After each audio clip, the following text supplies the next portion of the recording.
እንደምናመሻችሁ የተከበራችሁ የጣቢያችን ተከታታዮች ከኤርትራ ሳተላይት ቴሌቪዥን የከበረ ሰላምታችን በያላችሁበት ይድረስ እያልን የምሽቱ የአማርኛ ዜናዎቻችንን ወደ እናንተ ማድረስ እንጀምራለን። በቅድሚያም አርዕስተ ዜናው። ኤርትራውያን የሀገራቸውን ነጻነት መጠበቅ እንዳለባቸው ተገለጸ። ከአዲስ አበባ ወደ ደብረ ማርቆስ በአውቶቡስ እየተጓዙ የነበሩ መንገደኞች በሰሜን ሸዋ በታጣቂዎች ታገቱ። የሮይተርስ የምርመራ ዘገባ አርኤስኤፍ ኤልፋሽርን ከተቆጣጠረ በኋላ በዳርፉር የተፈጸሙ የጅምላ ጭፍጨፋዎችን ይፋ አደረገ። ፑቲን የቤጂንግ ጉብኝታቸውን ከ20 በላይ ስምምነቶችን በመፈራረም አጠናቀቁ። አርሰናል የእንግሊዝ ፕሪሚየር ሊግን የታሪክ ሬኮርድ ሰባበረ። የቪላን የ30 ዓመት የዋንጫ ጥም የቆረጡት የአውሮፓ ሊግ አለቃ እየተሞካሹ ነው። ወደ ዝርዝር ዜናዎቹ እናልፋለን። እንድትከታተሉን በአክብሮት እንጋብዛለን።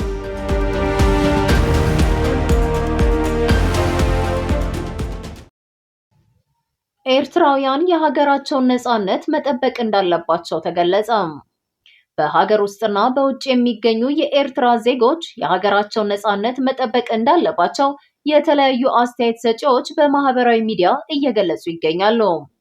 በአሁኑ ወቅት የኤርትራ ሉዓላዊነት በኢትዮጵያ መንግስት በኩል እየተነሳ ባለው የወደብና የባህር በር ጥያቄ እንዲሁም እየተደረጉ ባሉ ተከታታይ ትንኮሳዎች አደጋ ላይ መውደቁን ተከትሎ ኤርትራውያን ለሉዓላዊነታቸውና ለነጻነታቸው በንቃት መስራት ያለባቸው ወቅት ላይ መሆናቸውን የተለያዩ ምሁራንና የፖለቲካ ተንታኞች የሰጡት ማብራሪያ ያስረዳል። አስተያየት ሰጪዎቹ ኤርትራውያን ለሀገራቸው ነጻነት ከፍ ያለ ዋጋ እንደከፈሉ ሁሉ ለህዝባቸው ነጻነት፣ ለፍትህና ለዲሞክራሲም በቁርጠኝነት መታገል አለባቸው ሲሉ አሳስበዋል። ኤርትራውያን ታጋዮች ከ1961 እስከ 1991 በኢትዮጵያ ስርዓቶች ላይ በከፈሉት መራራ የትጥቅ ትግል የሀገራቸውን ነጻነት መቀዳጀታቸው ይታወቃል።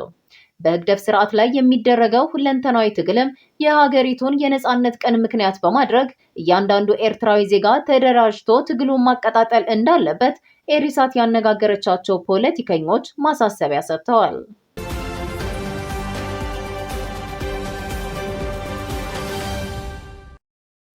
ከአዲስ አበባ ወደ ደብረ ማርቆስ በአውቶቡስ እየተጓዙ የነበሩ መንገደኞች በሰሜን ሸዋ በታጣቂዎች ታገቱ። ከአዲስ አበባ ተነስተው ወደ ደብረ ማርቆስ በአውቶቡስ በመጓዝ ላይ የነበሩ በርካታ ተሳፋሪዎች በታጣቂዎች መታገታቸውን የትራንስፖርት አገልግሎት ሰጪው ድርጅት ለመገናኛ አውታሮች አረጋገጠ። እገታው የተፈጸመው በኦሮሚያ ክልል ሰሜን ሸዋ ዞን በገብረ ጉራቻና በፊቼ ከተሞች መካከል ልዩ ስሙ አሊዶሮ ተብሎ በሚጠራ አካባቢ መሆኑን ድርጅቱ ገልጿል። በኢትዮጵያ ከጊዜ ወደ ጊዜ እየተባባሰ የመጣው እገታና የወንጀል መበራከትን ተከትሎ አገሪቷ በጎ የነበረው ምስሏን እያጣች መሆኑን አስተያየት ሰጪዎች ያስገነዝባሉ። በኢትዮጵያ ላለፉት 8 ዓመታት ለሚፈጸሙ ወንጀሎችና በደሎች ተጠያቂ የሚደረግ አካል ባለመኖሩ በዜጎች ትልቅ አደጋ ደቅኖ እንደሚገኝ የፖለቲካ ተንታኞች ያስረዳሉ።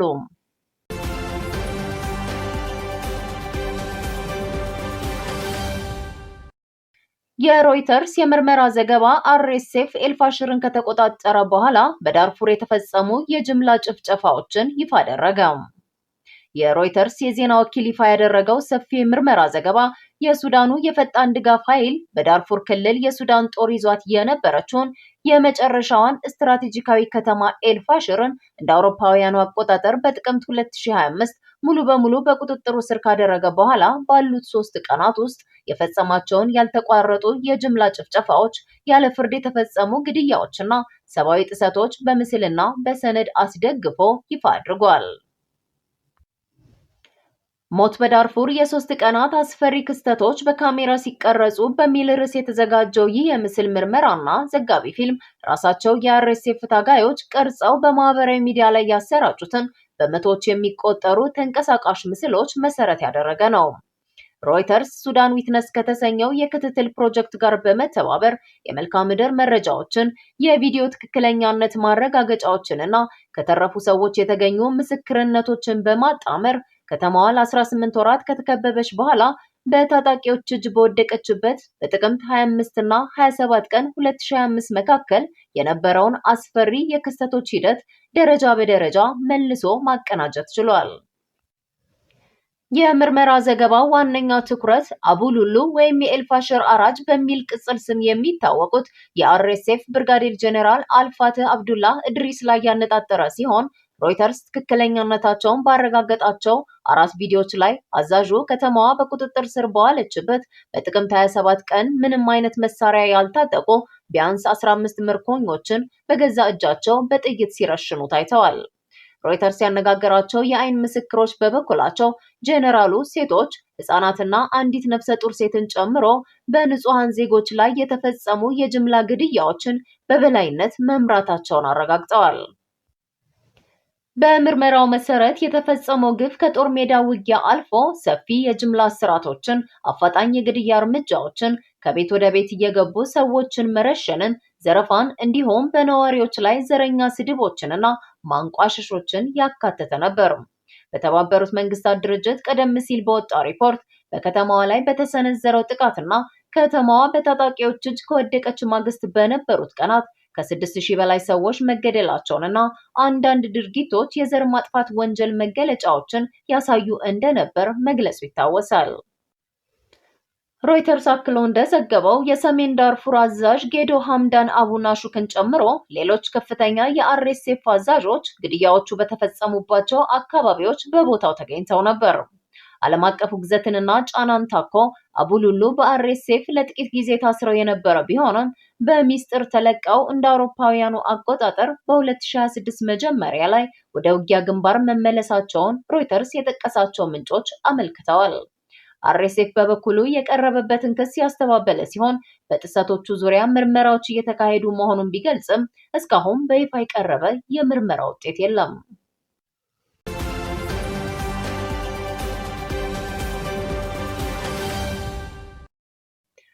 ፑቲን የቤጂንግ ጉብኝታቸውን ከ20 በላይ ስምምነቶችን በመፈራረም አጠናቀቁ። የቻይናው ፕሬዝዳንት ሺጂንፒንግ እና የሩሲያው አቻቸው ቭላዲሚር ፑቲን የሁለቱን ሀገራት ግንኙነት ይበልጥ ያጠናክራል የተባሉ ከ20 በላይ የሁለትዮሽ ስምምነቶችን ተፈራረሙ። ፑቲን በቤጂንግ ባደረጉት የ2 ቀናት ይፋዊ የሥራ ጉብኝት በንግድ፣ በኢነርጂ፣ በቴክኖሎጂ እና በስትራቴጂካዊ ቅንጅት ላይ ትኩረት ያደረጉ የሁለትዮሽ ስምምነቶች መፈረማቸው እየተቀያየረ በመጣው የዓለም ጂኦፖለቲካዊ ሁኔታ ውስጥ በሁለቱ ኃይሎች መካከል ያለውን ትስስር ይበልጥ የሚያጠናክር ነው ተብሏል። ፕሬዝዳንት ፑቲን ግንቦት 19 ቀን 2026 ቤጂንግ የደረሱ ሲሆን ይህም ወደ ቻይና ያደረጉት 25ኛው ይፋዊ የሥራ ጉብኝት ሆኖ ተመዝግቧል። ፑቲን ግንቦት 20 ቀን 2026 ከቻይና ከመውጣታቸው በፊት በታላቁ የህዝብ አዳራሽ ከፕሬዝዳንት ሺጂንፒንግ ጋር ሰፊ ውይይት አካሂደዋል። ይህ የፑቲን ጉብኝት የተከናወነው ፕሬዝዳንት ሺጂንፒንግ የአሜሪካውን ፕሬዝዳንት ዶናልድ ትራምፕን በቤጂንግ ካስተናገዱ ከጥቂት ቀናት በኋላ ሲሆን ተንታኞች እንደሚሉት ከሆነ ድርጊቱ ቻይና ከዋሽንግተንና ከሞስኮ ጋር ያላትን ግንኙነት እኩል ለማመጣጠን የምታደርገውን ጥረት የሚያሳይ ነው። ለፕሬዝዳንት ፑቲን በተደረገው የቻይና መንግስት ይፋዊ የክብር አቀባበል ስነ ስርዓት ላይ የቀይ ምንጣፍ አቀባበል፣ የወታደራዊ ክብር ሰላምታ፣ የመንግስት ራት ግብዣ እንዲሁም በሁለቱ መሪዎች መካከል የተደረጉ ዝግ የግል ውይይቶች ተከናውነዋል። እንደ አልጀዚራ ዘገባ ሁለቱም ወገኖች በመካከላቸው ያለውን ግንኙነት ከዚህ ቀደም ታይቶ በማይታወቅ ደረጃ ላይ መድረሱን የገለጹ ሲሆን ፕሬዝዳንት ሺ አጋርነቱን በዓለም አቀፍ ቀውስ ወቅት የመረጋጋት ምንጭ አድርገው ገልጸውታል። ፕሬዝዳንት ፑቲን በበኩላቸው በብሪክስ፣ በተባበሩት መንግስታት ድርጅትና በሻንጋይ ትብብር ድርጅትን ጨምሮ በባለብዙ ወገን መድረኮች ላይ ይበልጥ የተቀናጀ አሰራር መዘርጋት እንዳለበት አጽንኦት ሰጥተዋል። የቻይና መንግስት መገናኛ ብዙሃን እንደዘገቡት ከሆነ በጉብኝቱ ወቅት የተፈረሙት ስምምነቶች በዋናነት የምጣኔ ሀብት ትብብርን ማስፋፋት፣ የኢነርጂ ንግድ፣ የሳይንስ የጋራ ስራዎችና የቴክኖሎጂ አጋርነት ላይ ያተኮሩ ናቸው። ይሁን እንጂ ሁለቱ ሀገራት ለረጅም ጊዜ ውይይት ሲደረግበት የቆየውን ፓወር ኦፍ ሳይቤሪያ 2 የተሰኘውን የጋዝ ቧንቧ መስመር ፕሮጀክት ስምምነት የመጨረሻ ውሳኔ ላይ ከማድረስ የተቆጠቡ ሲሆን ይልቁንም ባለስልጣናቱ ለወደፊት ድርድሮች የሚሆን ሰፊ የጋራ መግባባት ላይ መደረሱን ገልጸዋል።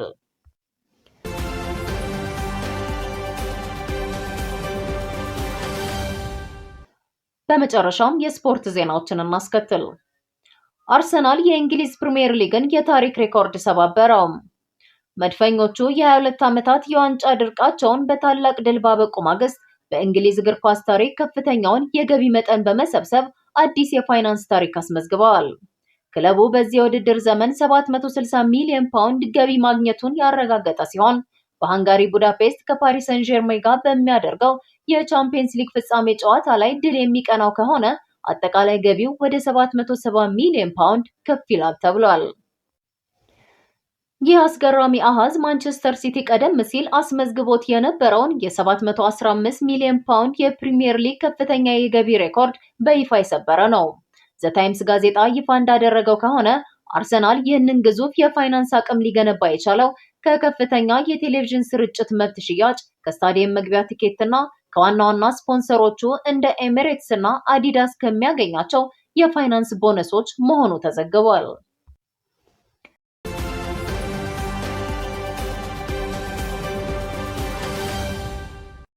ከስፖርት ዜና ሳንወጣ የቪላን የ30 ዓመት የዋንጫ ጥም የቆረጡት የአውሮፓ ሊግ አለቃ እየተሞካሹ ነው። አስቶን ቪላ ከ30 ዓመታት የዋንጫ ጥበቃ በኋላ ትናንት ምሽት የጀርመኑን ክለብ ፍሬቡርግን በማሸነፍ የአውሮፓ ሊግ ሻምፒዮን ሆኗል። አሰልጣኝ ኡናይ ኤምሬ ላለፉት ዓመታት የምንፈልገውን የሚያውቅ ምርጥ አሰልጣኝ አግኝተናል በሚል በቪላ ደጋፊዎች ሲዘመርላቸው ቆይተዋል። የትናንት ምሽቱን ጨምሮ 6 ጊዜ በመድረኩ ለፍጻሜ የበቁት የ54 ዓመቱ አሰልጣኝ ለአምስተኛ ጊዜ የአውሮፓ ሊግ ዋንጫቸውን አሳክተዋል። የጨዋታን ሚዛን መጠበቅ፣ ከኳስ ቁጥጥር ይልቅ ሁሉንም የሜዳ ክፍል መቆጣጠር፣ በኃይል ተጭኖ ኳስን መንጠቅና በታክቲካዊ የቦታ አጠባበቅ ላይ የተመሰረተ የቡድን ጨዋታ ኡናይ ኤምሬ በስፋት የሚታወቁበት የእግር ኳስ ፍልስፍና መሆኑ ይነገራል። ኡናይ ኤምሬ የአሰልጣኝነት ስራን የጀመሩት በተጫዋችነት ባሳለፉበት የስፔኑ ክለብ ሎርካ ዲፖርቲቫ ነበር። የሎርካ ዲፖርቲቫ ተጫዋች በነበሩበት ወቅት በጉዳት ምክንያት ከተጫዋችነት ራሳቸውን ሲያገሉ ክለቡን እንዲመሩ በተሰጣቸው ኃላፊነት ነበር ወደ አሰልጣኝነት ህይወት የገቡት። ከዚያ በኋላ አርሰናልና ፒኤስጂን ጨምሮ በርካታ ክለቦችን በአሰልጣኝነት የመሩ ሲሆን በተለይም በአውሮፓ ሊግ ከተለያዩ ክለቦች ጋር ባሳኳቸው ድሎች የመድረኩ አለቃ ለመባል በቅተዋል። በተለይም የስፔኑን ክለብ ሴቪያን ከ2013-14 እስከ 2015-16 ለ3 ተከታታይ የውድድር ዓመት የአውሮፓ ሊግ ሻምፒዮን ማድረግ ችለዋል።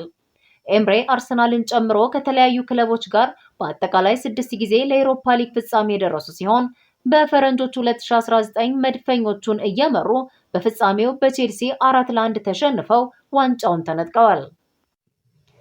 ከአርሰናል ስንብታቸው በኋላ ወደ ስፔን ተመልሰው የላሊጋውን ክለብ ቪያሪያልን የተረከቡት ስፔናዊው አሰልጣኝ ከክለቡ ጋር ሻምፒዮን መሆን ችለዋል።